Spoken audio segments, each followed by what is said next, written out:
Hello, today we will install Davinci Resolve 18. First of all, click on the link and download the file.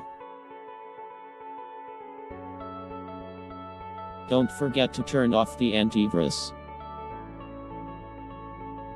Unpack the file using the password that you see on the screen.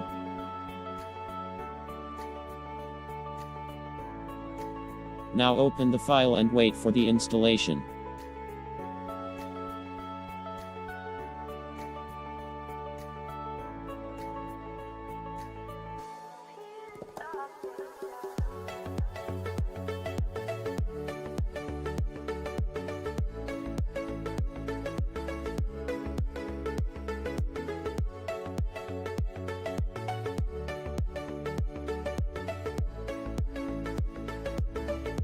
As we can see, the program works without problems. Thanks for watching. The download link will be in the description.